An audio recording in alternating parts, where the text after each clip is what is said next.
So here we have the Audi Q7 on a 63 plate. I'm going to start off by showing you around the outside of the car, and then we'll hop in and run through some controls on the inside. But from the outside, you can see it's a 5-door car with alloy wheels and tinted windows. Let's start off inside the boot and then work our way around the rest of the car from there. The tailgate on this car will open electronically. You can do that from the key or from the tailgate itself.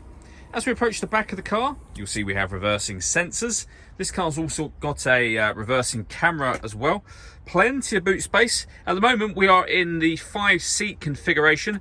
This vehicle is a 7-seater. Let me show what it's like with the 2 rear seats folded up. Even as a 7-seater, you still have a decent amount of boot space, as you can see. Okay, so we're just going to work our way back round to the front of the car, and then we'll hop in and run through some controls on the inside. But now that we've done a full circle of it, you can see it's in excellent condition the whole way round. Just briefly before we climb in, I think that's what we're seeing the interior from this exterior point of view. You get full leather seats, as you can see. There's plenty to run through on the dashboard, so let's hop in and we'll do that now. Okay, now that we're inside the car, we're going to start with the dials. On the left-hand side, we have the rev counter. And on the right hand side, the speedometer and fuel gauge. Also on that right hand side, you'll see the total miles for the car, which is 64,669. The information in the sensor can be changed using buttons on the steering wheel for various bits of kind of trip computer information.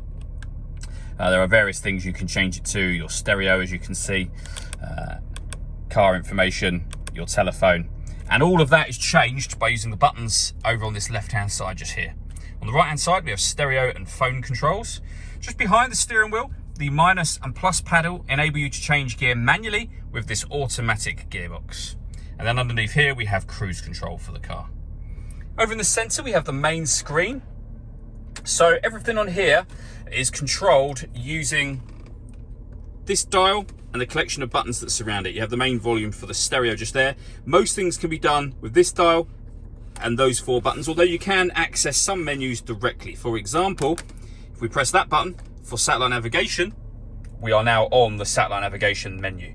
But you can use the buttons to go back a screen, you can go all the way back to the main menu, and then you can use that dial to rotate round to things like radio, for example.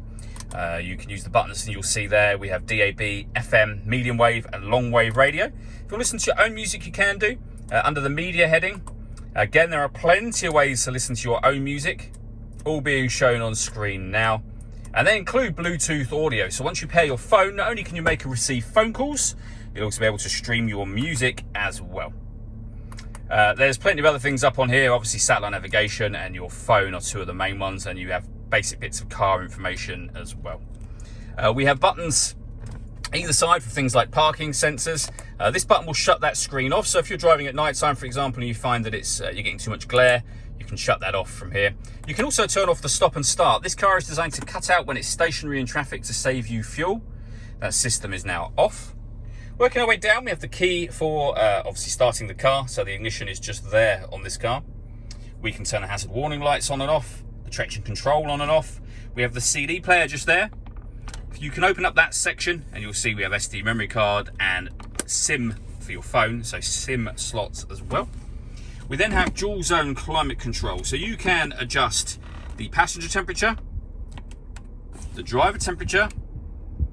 You can increase and decrease the fan speed. Basically, you press the fan button and use the same dial as you used a moment ago to make adjustments, and then exactly the same when you want to change the direction of the air as well.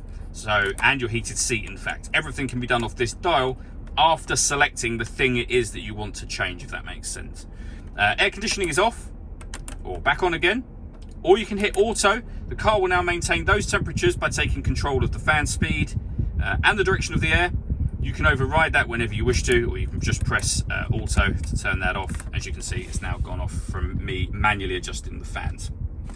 We have this storage section just inside here, along with a cigar lighter. You can use obviously as a 12-volt charging socket as well. We have a second 12-volt charging socket just there. All the buttons as well that I went through just a moment ago.